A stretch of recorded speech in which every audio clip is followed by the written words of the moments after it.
Olá, pessoal do sexto ano, tudo bem? Vamos pegar o livro então de História, né?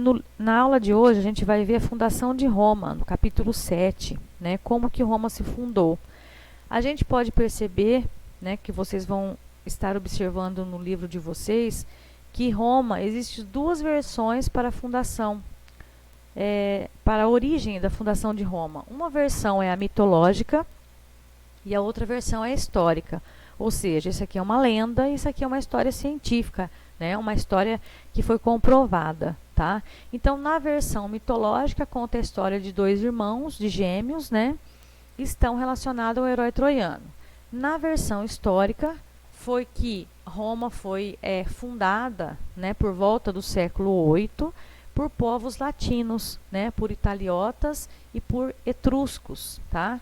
No caso da versão mitológica, a gente pode perceber que na página 29 tem a história bem certinha para vocês estarem lendo, tá? E estarem conseguindo entender melhor, né? A história mitológica, né? A versão mitológica disso aí. Mas ela está ligada à origem de lenda, de mito, né? Segundo essa lenda, os dois irmãos, né, Rômulo e Remo, eles participavam da fundação da cidade após terem sido abandonados em um rio e ter sido salvos por uma loba que os amamentou, né, mantendo-os vivos, e depois de muito tempo eles, vamos dizer, formaram a cidade, constituíram, né, um poder durante muito período. Essa é uma história mitológica, uma lenda, tá? Que vocês vão estar lendo ela na página 29. A outra versão, né, que eu acabei de dizer, é a versão histórica, né? É uma versão que conta que povos italiotas e etruscos, né, principalmente vindo dos povos latinos, eles fundaram Roma, eles chegaram ali em Roma, na Península Itálica, né, que antigamente o país que hoje é a Itália, ele se chamava Península Itálica. E Roma, ela fica bem no centro dessa península, tá? Eles chegaram ali com algumas intenções, né? Uma das intenções deles eram de crescimento daquela região. Por quê? Até então a região não tinha muitos povos, né? Não tinha muita população, a população não era muito grande. Então eles chegaram ali com a intenção de aumentar a população, de praticar a agricultura, de praticar o pastoreiro, né, que era a criação de animais, tá? E os povos que se destacaram nessa região foram os etruscos, tá? Vários deles chegaram naquela região, mas o que se destacaram, né, foram os etruscos. Eles mudaram muito a urbanização da cidade, modificou muito a cidade, trouxe muita coisa nova para a cidade, né? Grandes obras foram construídas, mudaram muito a arquitetura daquela região, né? Mexeram muito na captação de água, porque até então não existia água em toda a região de Roma. Então eles fizeram aquedutos, né, por onde a água passava para chegar em locais mais distantes dos rios, tá? Então eles mexeram muito na parte urbana da cidade, mexeram muito, fizeram muitas mudanças que ajudou muito o crescimento, né, e o aumento da população. Então, com isso, a população aumentou muito, né, e formou-se uma sociedade.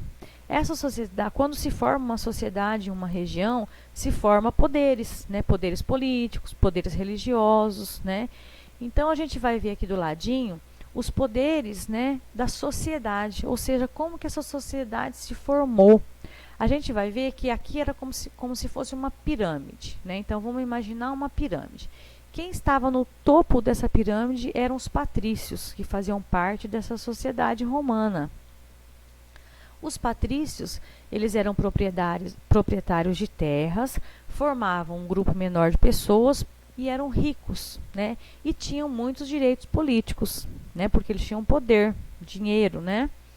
Depois a gente vinham um pouquinho mais abaixo os plebeus. Eles eram trabalhadores livres, sem direitos políticos. Então aí já está a diferença dos patrícios. Eles não tinham terras, né? Eles eram trabalhadores, não eram escravos, porque eles trabalhavam, mas eles ganhavam pelo seu serviço. e eles compunham o maior grupo que pertencia a essa sociedade, né, ou a cidade, tá? Depois vinham os clientes. Quem que eram os clientes? Eram plebeus também, só que eles trocavam serviços e votos com os patrícios. Por que eles trocavam? Eles trabalhavam para os patrícios, então vamos lá, ó, os clientes trabalhavam para os patrícios em troca de proteção e trabalho, né? Então eles trabalhavam para os patrícios, eles recebiam uma parte por esse serviço e a outra parte do serviço deles, os patrícios pagavam dando proteção a eles, né? E a outra parte do trabalho, vamos dizer assim. Então eles trabalhavam uma grande quantidade, né? Uma parte eles eram pagos pelo trabalho e a outra parte os patrícios protegiam eles, porque eles não tinham como se proteger. Eles não tinham poder militar, vamos dizer assim, tá? Na última parte lá, ou seja, na base da pirâmide, estavam os escravizados. Os escravizados, né, compunham, antes da expansão de Roma, eles eram um menor grupo, né, e não tinham direito de nada. Eles trabalhavam apenas por troca de comida, né? Então eles poderiam ser vendidos, poderiam ser comprados, tá? Então, na pirâmide, vamos lá de novo então, nessa pirâmide, né? Na base estavam os escravizados, depois os clientes, os plebeus, e os patrícios estavam no topo dessa pirâmide, porque eram as pessoas mais poderosas, né? Que tinham terras, que tinham direitos, tá?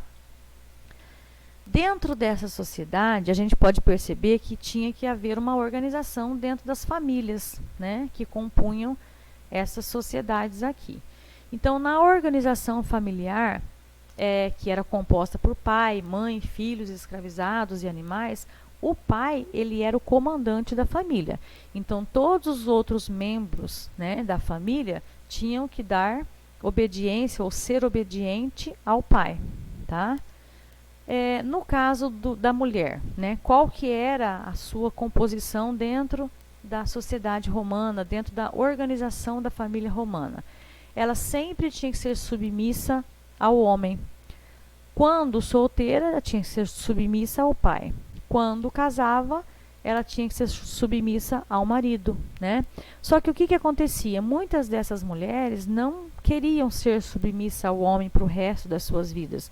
Então, elas tinham algumas que escapavam desse controle, vamos dizer assim, né? Tinha algumas que elas queriam ter posição dentro da sociedade, tá? Mas isso a gente vai ver mais à frente, tá bom? Então, só retomando lá. Vocês, na próxima aulinha, vocês vão fazer algumas atividades referentes a esse assunto, tá? Da aula de hoje, da fundação da cidade de Roma, tá? Vocês vão estar lendo a página 29, que é a história mitológica, tá? E realizando alguns exercícios, né? Sobre o crescimento da cidade, por que vamos dizer, Roma, né, foi crescendo, porque os povos que ali chegaram, eles queriam constituir naquela região, fazer com que a população aumentasse, né? E para que essa população aumentasse, eles tinham que organizar uma sociedade. Eles organizaram essa sociedade primeiramente plantando, criando animais, né? Depois eles foram para a parte urbana da cidade, né, fazendo aquedutos, né, que eram sistemas de água para que a água chegasse em outros locais da cidade. Desenvolveram também várias outras formas para que as pessoas pudessem ter serviço, né, a metalurgia, a cerâmica. Eles começaram a, vamos dizer assim, fazer uma infraestrutura dentro da região para que as pessoas ficassem cada vez, chamassem a atenção das pessoas e a população daquela região aumentasse, a cidade crescesse cada vez mais, tá? Falamos também da sociedade, né? Da sociedade romana, era composta, pelos patrícios, plebeus, clientes e escravizados, tá? Então, até a página 33 da apostila, vocês vão estar retomando, dando uma olhadinha para poder vocês fazerem as atividades propostas na aula seguinte, tá bom? Então, até breve, até a próxima aula.